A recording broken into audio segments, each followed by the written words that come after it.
Hello, everyone. I'm Danielle Daw, Adult Services Librarian at the Halton Hills Public Library, and I want to thank you for joining us for this special lecture, From Kitchen to Kiln. Before we begin, I'd like to acknowledge that the land on which many of us gather today is part of the treaty lands and territory of the Mississaugas of the Credit.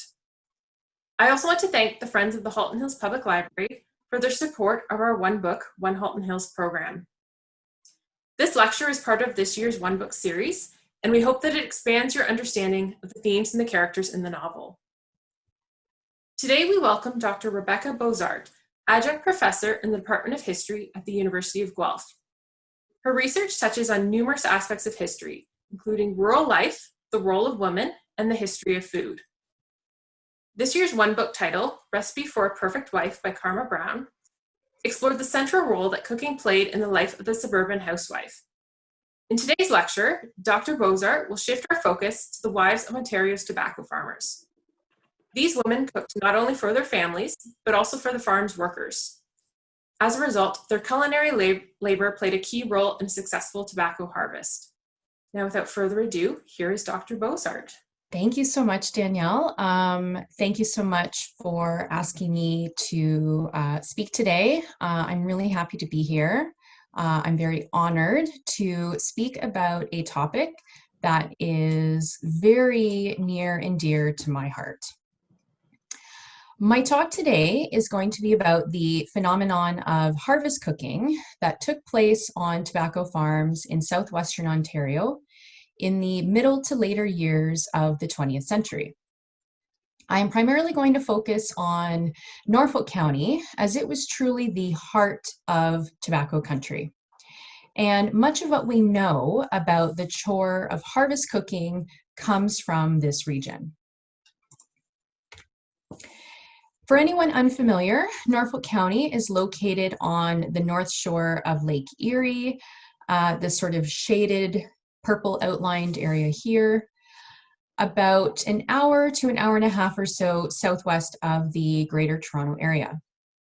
During the period that I am talking about today, tobacco drove Norfolk's economic system. While it is still very much an agricultural region today, in Norfolk, tobacco growing has largely been eclipsed by horticulture. Nicknamed Ontario's Garden, Norfolk is home to some of Canada's largest crops of asparagus, pumpkins, watermelons, and other yummy goods. So chances are at some point you have enjoyed fruits and vegetables from our little county. During the heyday of tobacco production in Norfolk County in the mid-20th century, signs of its prevalence were everywhere. And if you've ventured down to Norfolk County, chances are you have seen one of these telltale red and green tobacco kilns, as many are still standing today. Or you've seen a very full and lush field of green leaves. During harvest time in the late summer, the air was always ripe with the smells of curing tobacco and the distinct aroma of the chemicals that help the plants to flourish. And these are the sights and sounds of my childhood. I was born and raised in Norfolk County, so tobacco is in my blood, and that is what has drawn me to this new research project that I am talking about today. My paternal grandparents emigrated from Belgium to Ontario in the interwar years. And like many other European immigrants seeking a new life in southwestern Ontario, they took up farming, and they chose to capitalize on the worldwide demand for tobacco products at that time. And that's what's really driving that tobacco industry in Norfolk County. They built their farm near a small hamlet called Walsingham in the southern portion of Norfolk County. And when I was growing up in my family, when our dinner table talk turned to the good old days, as so many dinner table talks do, when my dad talked about growing up on the farm, his memories always involved food. And as a young budding historian, I was curious about this.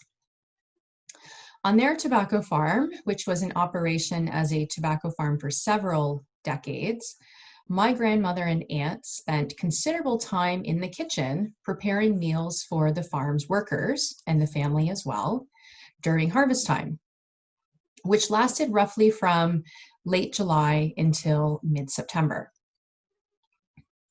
So I was impressed by my dad's stories of these hearty meals that are being served.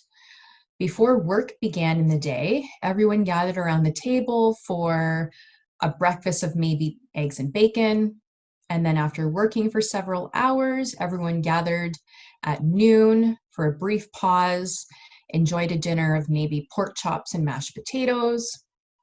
And then after many more hours of work, you enjoyed your supper, which often on a long hot day could be cold leftovers from the noon meal.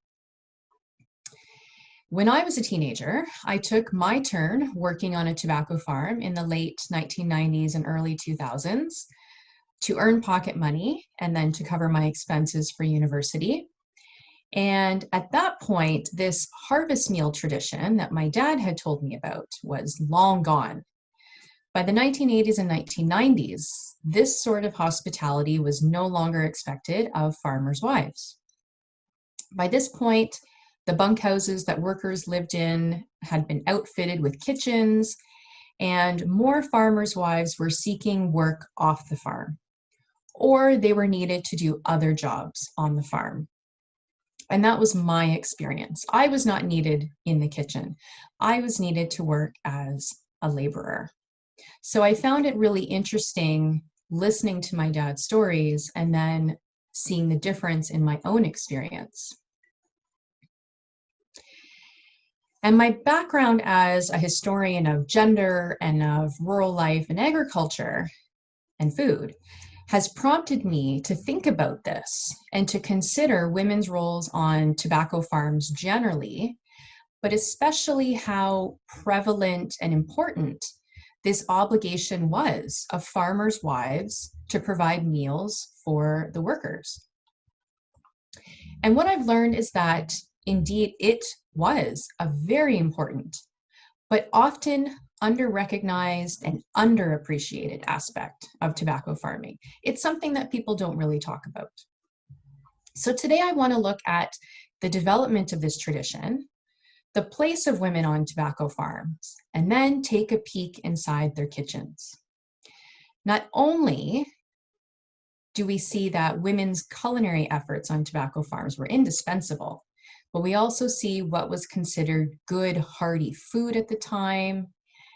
And then finally, we see what the recipes, the ingredients, and the cooking methods can tell us about these women and about their families and their skills and what workers want to eat. So it's a little look at tobacco farming that is often ignored, but was nonetheless incredibly important. Historically on tobacco farms, higher profile and more labor-intensive jobs were men's domain. The male farmer supervised the farm, supervised the workers, and dealt with the sale of tobacco at the end of the season. Male laborers were the ones doing the heavy lifting, so to speak. Their job was to prime the tobacco, so to take the tobacco leaves off the plant, to then take the tobacco and hang it in the kiln so it could cure. By the 1950s and 1960s, we do see more women working in these sort of labor-intensive jobs and doing other kinds of harvest work. Especially, women were part of what was called the table gang. So they would be involved in taking the picked tobacco leaves and helping to tie them onto a stick, which was then hung into the kiln and cured. They were also useful in what was called the strip room. This is where the tobacco was graded and sorted before it was baled. But these were considered less labor-intensive jobs on the farm. But I can tell you from my own experience, they weren't less labor-intensive. There was still a lot of work involved. But a lot of jobs on tobacco farms were very gender-specific. There were jobs that men did and jobs that women did. And the tobacco industry typically attributed a farm's success to the ingenuity of the male farmer. So a good crop, a good yield, a good harvest, good prices at the end of the year were all because of the farmer's hard work and knowledge. The work that was supplied by women on tobacco farms, whether culinary or otherwise, was usually considered complementary. Much of what we know about the lives and experiences of female workers and tobacco farmers' wives comes from oral histories. So women telling their stories to researchers or passing down memories through their families. But another important resource is a magazine called The Canadian Tobacco Grower. This was essentially the tobacco farmer's Bible. The Canadian Tobacco Grower enjoyed a wide readership, but much of its content was aimed at tobacco growers in southwestern Ontario and Norfolk County especially, and aimed at male readers. They were the targeted audience. And you can see this in the articles that were about growing techniques and equipment, but also, which is important for my purposes, most issues contained a monthly column devoted to women and women's duty to produce meals for the harvest gang. And so from this really wonderful food column, we gain insight into the importance of farmers' wives cooking and this harvest meal tradition. The first food column appeared in 1953 and the last in 1988, showing roughly the years when the harvest dinner tradition was at its peak. And the column was overseen by Canadian tobacco grower, food editor, and staff writer, Shirley Glendinning, who was from Delhi, Ontario. She was a teacher by trade and then dabbled in journalism, but she admitted that she was not well versed in culinary matters when she undertook the task of writing the column. Her work involved contacting and interviewing local tobacco farmers' wives, meeting them in their homes, tasting their food, and then publishing a short bio of the women along with their recipes and tips in the magazine. Before retiring, Glendinning conducted over 300 interviews with the women that she came to affectionately call, quote, my ladies. So she developed a very sort of close friendship with a lot of these women. And she mentioned at the end of her tenure with the column that in taking on the job, she herself learned a lot about cooking. And she felt it was a privilege to be invited into the many homes that she visited. She also had the envious position of being able to taste a lot of these recipes that she wrote about. And she noted that two in particular, nuts and bolts and vanilla pudding squares, stood out and became her favorites. In early 1982, she actually compiled several of the recipes from the column into a cookbook called Pick of the Crop Volume 1, and then a second edition, which you see here, Pick of the Crop Volume 2, was released a year later. And if you go to many, many homes in Norfolk County today, you will find a copy of the Pick of the Crop cookbook. This practice of harvest cooking began in earnest in the 1940s when tobacco growing really started to take off and flourished as tobacco farmers increased their acreages.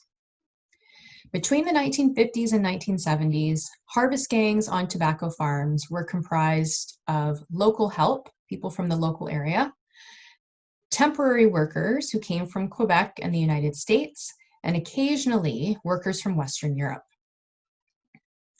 It was widely known that jobs in tobacco were plentiful, so workers could easily be found. However, they often underestimated just how tough the work could be, so occasionally farmers struggled to find a good, reliable labor force. The number of workers on a farm varied. In some cases, women were cooking for 10 to 12 people 3 times a day. In other cases, it could be upwards of 20 to 25 people 3 times a day.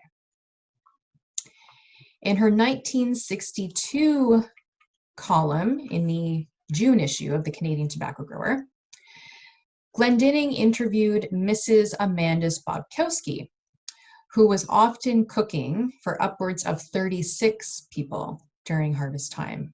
And you can see here Mrs. Bobkowski on the right.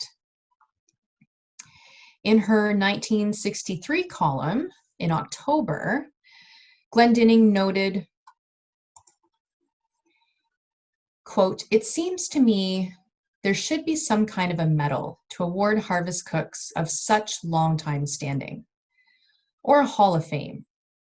While some of you tobacco farmers' wives think nothing of the mammoth cooking chore, others will agree it is a demanding job, especially when you handle the task all by yourself, as Mrs. Vandemel did." So she was interviewing Mrs. Vandemel for this particular article.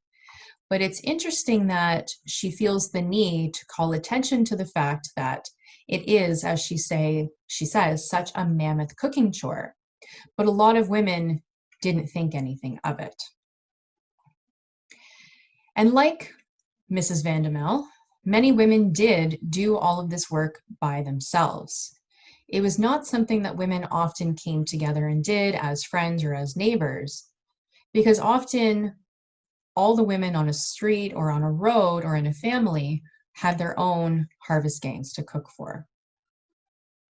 So it's important to look at the sheer amount of work that would have been involved. There's a few reasons why farmers' wives were expected to undertake such a mammoth task. On many tobacco farms, the workers were itinerant, so they lived at the farm for harvest, they didn't have permanent homes nearby, and often they were younger bachelors who had no cooking skills. Before the 1980s, the bunkhouses that workers lived in generally did not have kitchens, so they didn't have the ability to cook their own meals. So many farmers' wives worried about workers' ability to feed and care for themselves. Also important, providing ready-made meals was about efficiency. Meals that were ready to go at set times saved workers the hassle of cooking and cleaning up. Harvest days were busy and they were long, and farmers did not want workers stopping for extended periods of time for meals. So having a meal ready to go that all workers ate together was a time-saving exercise.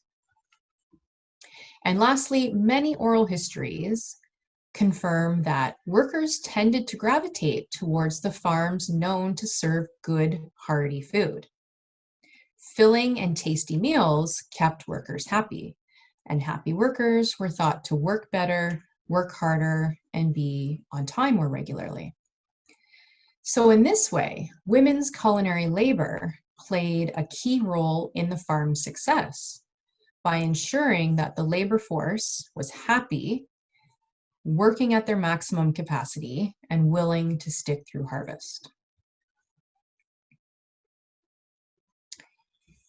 Harvest cooks tried to appease their gangs by serving food to which they were accustomed. On one farm, the workers from the United States, for example, were fed grits and rice. On another farm, the Italian workers were served spaghetti. And some farmers' wives noted when they were talking to Shirley Glendinning that the workers on their farm had no qualms with making requests or shunning certain meals. In her interview that was published in the 1977 July edition of the Canadian Tobacco Grower, Mrs. Louise Sabota of La Salette, who you can see here, indicated disappointment that the French-Canadian workers on their farm preferred, quote, plain meat and potatoes, when she wanted to whip up some of her Hungarian specialties that were laced with sour cream and paprika. Many cooks, to slightly relieve the cooking burden, often served a cold supper. So either leftovers from the noon meal or cold dishes like deli meats and salads. But to some workers, this was considered subpar. Some workers thought meals should always be served hot, which tended to be equated with more work and energy coming from the cook. So here we see some evidence that women's efforts were not always appreciated by those outside the confines of the kitchen, and some workers misunderstood what was actually involved in this culinary labor that women are performing. A typical harvest day was long, hot, and busy. Harvest often happened at the height of summer's heat and humidity. And even though everyone on the farm woke early and began their work, women often woke earlier to get the household in order and to begin the day's food preparations. And we should remember here that many farmers' wives were young, and they're also looking after small children at the same time that they're doing all of this cooking. So on top of cooking, women also had all of their other daily tasks that they needed to pay attention to in their homes. So that means no spare moment in the day was wasted. The time between meals was taken up with washing dishes and planning the next meal. Nighttime was spent baking, canning, or tending gardens. And harvest meals extended beyond harvest time. Often you began preparing in the springtime when you would make and freeze desserts. You would also butcher meat or purchase extra meat and freeze it. And then you would also freeze some early spring produce. Wintertime, when you didn't have harvest gangs to cook for, you would do meal experimentation on your families. So there really wasn't a lot of time in the year when women's minds were not thinking about harvest cooking. Women also had to adapt their homes. Many homes on tobacco farms were not exceptionally large, so any spare space you had, a basement or a summer kitchen or a sunroom, had to be outfitted with long tables capable of holding anywhere from 12 to 25 people at mealtime. On our family farm, my aunt had to have a table specially made just to hold the harvest gang.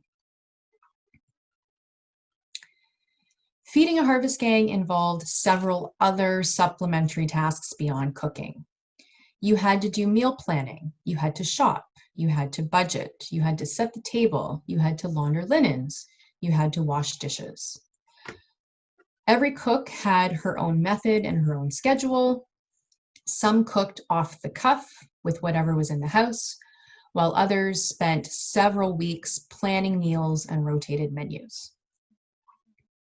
But regardless of how it was accomplished, it was a huge chore. When Mrs. Jean Beniff of Delhi, who you can see here, when she cooked for a harvest gang of 24 in the early 1960s, she told Shirley Glendinning that the dishes from the noon meal usually took until almost 2:30 to finish. So you've cooked this large meal and you've served it, and now you are spending considerable time cleaning up. And as soon as that's done, you're on to preparing the next meal. And all the while you are juggling childcare, housekeeping, laundry, sometimes doing laundry for the workers as well, assisting with odd jobs on the farm, and sometimes bookkeeping. Many of these women also volunteered whatever free time they had to their communities and did public service. Many were members of church leagues and church groups or the Women's Institute. So this was also expected of farmers' wives in some places. When Shirley Glendinning interviewed Mrs. Lewis Docker of Cortland in 1973, Mrs. Docker told Glendinning that, quote, "Yes, I enjoy cooking, but I'd especially enjoy it if that's all I had to do during harvest." Quote. So though few admitted it, when harvest ended, women must have been bone tired and they must have been thrilled to be relieved of their extra duties. In the interviews published in the Canadian Tobacco Grower, the women almost always displayed very modest opinions of themselves and of the tasks that they did. Most did not express any sort of worry or stress. They never wanted to seem ill-equipped or inexperienced. They simply did the work, and over time, it became routine and mundane. In 1977, Mrs. Helen Nemeth of Langton, in this article here, told the Canadian tobacco grower that she feels most comfortable cooking for larger gangs of workers. If you're going to go through all the work and prep for a small group of people, you might as well just add some extra bodies to the table. So cooking for large crowds was commonplace. In some cases, women did express some veiled pride in their work, and often they noted that it was enjoyable because they did truly love cooking, like Mrs. Lewis Docker said, despite the pressures and challenges of harvest time. Though proud of their roles, generally women did downplay the value of their cooking. Some even expressed worry that they seemed lazy when they mentioned that they were using labor-saving devices like dishwashers, or if they were accepting help from their mothers or from a neighbor. And good harvest cooks were also expected to be frugal. And this was also very apparent in the interviews that Glendinning conducted. Many of the women grew as much of their own food as possible, though we do start to see this drop off in the 1970s as more and more women started using packaged and pre-made foods. Several of the women mentioned keeping cows and pigs and chickens and butchering them for harvest time meals, along with nurturing large gardens with a range of vegetables, and in some cases, tending to small fruit orchards and using the fruit for baking and canning purposes. As much as they could, women incorporated seasonal produce into their menus to help save money, and then they canned or froze any of the excess. Other foods on the harvest table were also homegrown. Many cooks baked and used their own bread and buns, but again, we do start to see this becoming less common as time went on. The recipes themselves are artifacts of the time periods in which they were served, as well as the menus. In the 1950s, harvest meals were almost entirely homemade, with the occasional packaged food incorporated. In August of 1953, Mrs. Paul Fliss, when interviewed about her efforts to feed their harvest gang, told Shirley Glendinning that she still churned her own butter, and she approached cooking with a, quote, wholesome and economical point of view by growing and raising most of her own food. On the Fliss farm, a typical harvest breakfast could be dishes like coffee, poached eggs on toast, pancakes, hot biscuits, French toast, and bacon and eggs. By the 1960s and 1970s, harvest cooks were becoming more comfortable utilizing popular packaged foodstuffs in their dishes. And we're seeing more and more packaged and pre-made foodstuffs becoming available at this time on rural and small town store shelves, especially things like Jell-O, condensed soups, and margarine were omnipresent in these harvest time recipes. Margarine in particular held a special place in these cooks' hearts, and it was almost always used in place of butter in recipes, especially in baking. Partly a combination of trendiness and good shelf life, and also a little bit of misunderstanding that margarine was supposedly healthier than butter. The food that was served generally tended to be very carb heavy and calorie dense to help keep workers satiated. So a typical breakfast could be eggs or bacon, pancakes or toast or oatmeal. At the noon dinner, often there was soup, and then after that would be some sort of meat and potatoes combination, roasts, chops, mashed or fried potatoes. The noon meal, we often see the ever trendy casserole, which was gaining popularity in the 1960s and 1970s as an economical food saver, also great for feeding a crowd. And then supper time varied. It could be a hot dish, or it could be leftovers, or it could be deli meats and salads. Drinks, anything from coffee to tea, milk, fruit juices, lemonade, and then eventually we see powdered drink mixes like Freshie and Kool-Aid. Economical and also a way to feed a crowd. Desserts were plentiful and always had a place on the harvest table. Fruit and cream pies, varieties of cookies, donuts, fruit loaves, cakes of all shapes and styles, bars and squares, Jell-O salads. All usually prepared from scratch, but in some cases we do see in the 60s and 70s some help from packaged ingredients like Jell-Os and puddings and other mix-ins. The cost of making these meals was a common thread in Glendinnings's interviews, especially in the 1970s when North America was in the middle of an economic recession.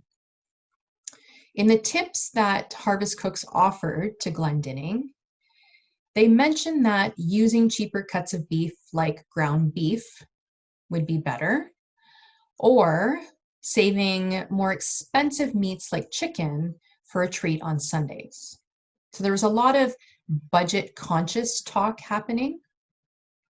And the casserole, of course, was recommended and became an important vessel for any sort of leftovers that you could find in the fridge. And casseroles were also great for carb loading. Many of the casserole recipes published in the Canadian Tobacco Grower had pasta and rice or pasta and potatoes, so very cheap and filling. Another way that harvest menus reflected a broader Canadian food culture, in the 1970s, North Americans' fondness for fast food becomes obvious, and we see things like homemade hamburgers, pizza, and French fries making appearances at the harvest table. It was rare that cooks would purchase meals from local restaurants because this would have been a considerable cost. So instead, women used their skills and made homemade versions of the workers' favorite fast foods. We also see the culinary traditions of tobacco farmers' homelands being incorporated into the menus. Many of the tobacco growers in southwestern Ontario were first or second generation immigrants from Western and Central Europe. Many came to Canada after the Second World War, fleeing war-torn Europe, hoping to start fresh. And in Canada, they continued to cook the beloved foods of their homelands, and naturally, these recipes also appeared on the harvest table. In many homes, as Glendinnings's column demonstrates, alongside the casseroles and the lasagnas and the Jell-O salads, we see many Hungarian, Polish, German, and Belgian recipes being served. Dishes like pierogies, goulash, different soups, waffles, cakes, and torts, all using old world techniques and ingredients, were being offered to workers, revealing a unique culinary hybrid of old world and new world cooking traditions on the farm. The evolving world of kitchen technology was also frequently discussed by the women as they reflected on the changes that had taken place in their lifetimes. In the 1940s and 1950s, harvest cooks relied on hot plates, wood stoves, and frozen locker services to cook and store food. By the 1960s, as this article here shows, many women now just couldn't do without a dishwasher. Many homes now had such wonderful labor-saving devices, dishwashers and electric stoves especially, and then large chest freezers. They became widely available in the 1960s, and they held a very special place in women's hearts as they were considered indispensable during harvest time, holding all that pre-made food that kept the harvest meal preparation running like a well-oiled machine. The Canadian Tobacco Growers Food column and the interviews that Shirley Glendinning conducted illuminate much about the gendered nature of tobacco farms. That on tobacco farms, there were spaces that were designated as appropriate for men and for women based on commonly held ideas about their so-called abilities. The food column Also signals the continued importance of women's so-called innate ability to be good cooks. And it also demonstrates the value that women place on being part of a collective, where experiences and recipes and knowledge could be shared and reproduced with one another. The columns also reveal how much tobacco farms in the latter half of the 20th century were sites of both continuity and change. When tobacco farmers began introducing more machinery, which reduced the need for so many human workers and food to feed them, women's place and the value of their work on the farm also changed.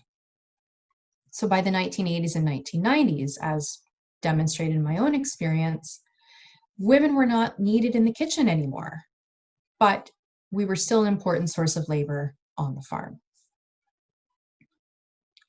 The number of tobacco farms still operating today has dwindled, but the legacy of harvest dinners lives on.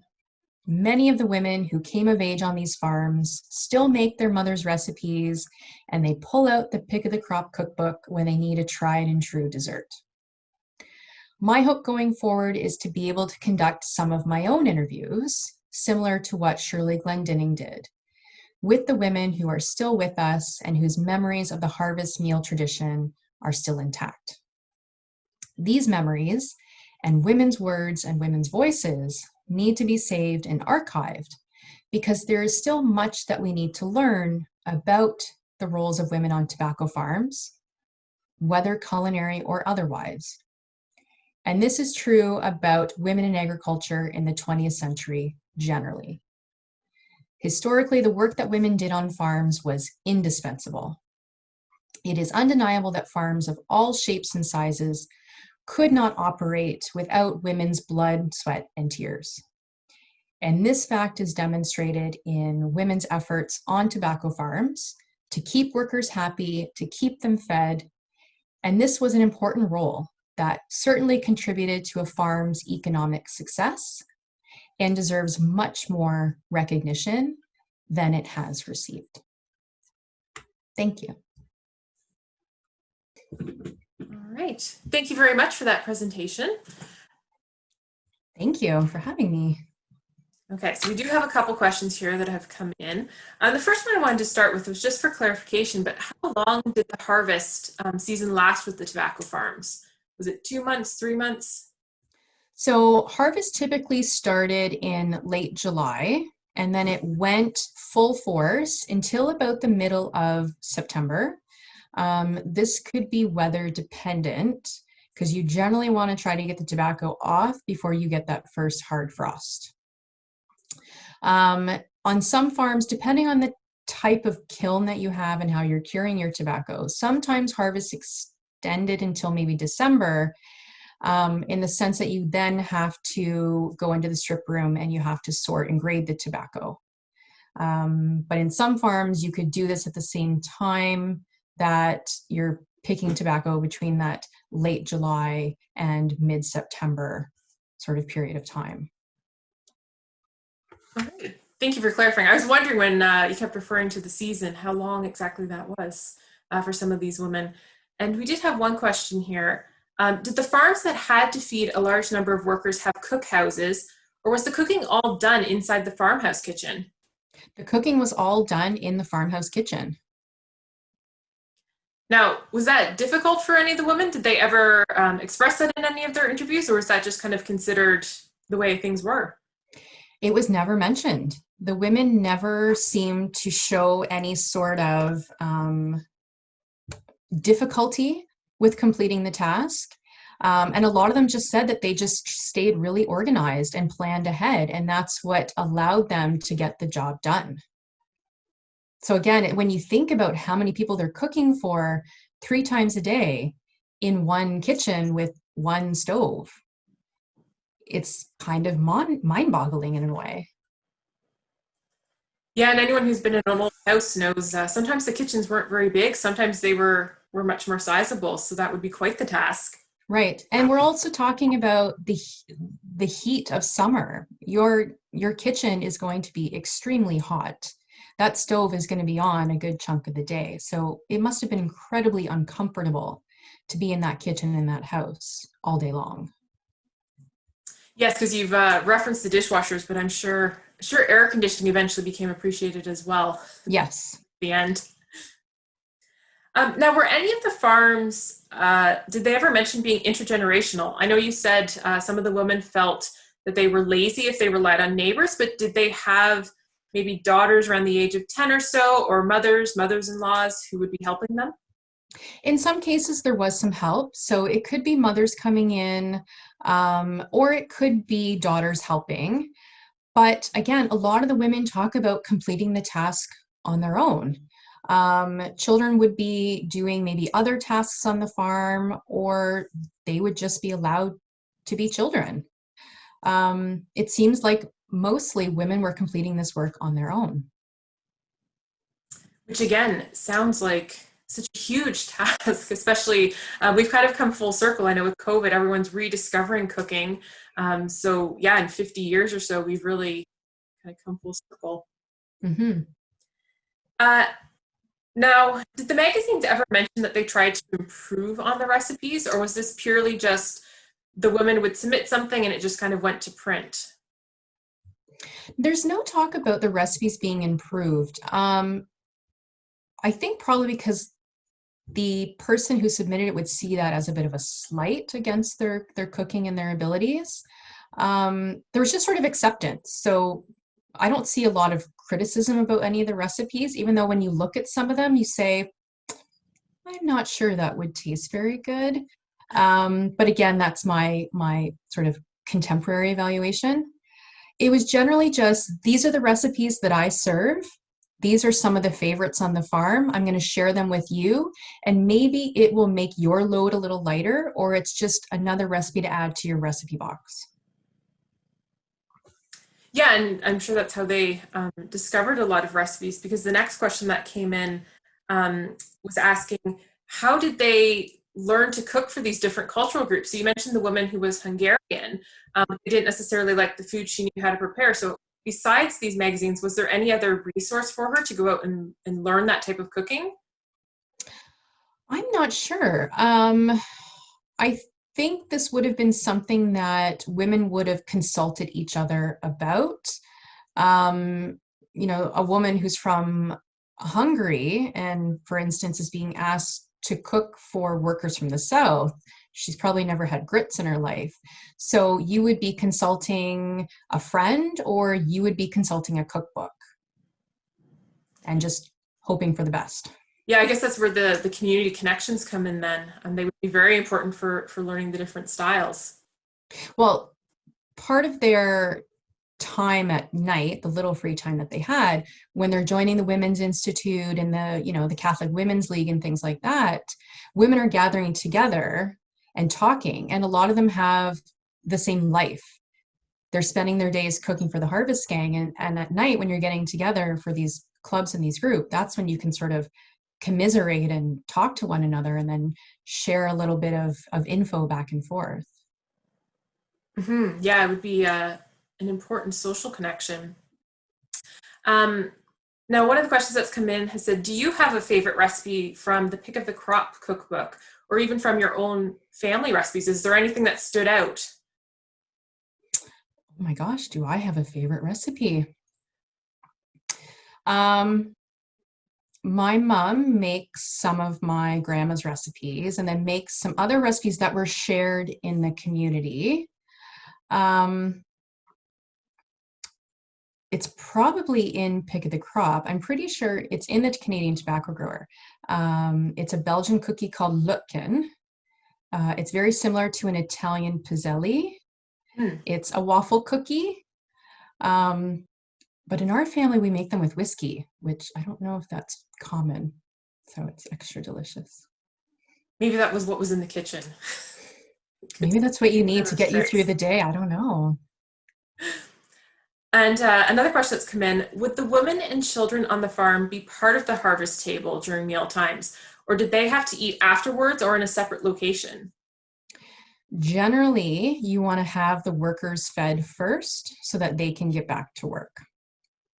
So usually the cook would eat afterwards, or she would at least make sure that everyone was settled and eating, and then she would have her plate. And usually the children would have been treated the same as the harvest gang. So they would likely be sitting down at the same time or shortly afterwards. But the cook always came second. And I'm sure, yeah, if she was running dishes back and forth and refilling plates, refilling yeah. bowls. Yeah. So probably many women didn't sit down and eat until everyone was already gone. And then you could actually sit and enjoy your meal, have your 10 or 15 minutes before you have to jump back up and do the dishes. Okay. Now we have a couple questions going in a slightly different direction, pertaining more to kind of your research. So somebody has asked, were there any challenges or obstacles that you encountered while trying to research this project?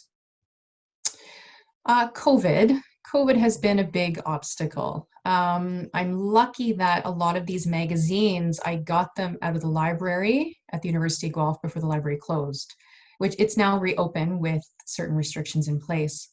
And then, as I said, what I want to do is go out and do my own interviews, sort of a Shirley Glendinning style, but in a 2020 kind of manner.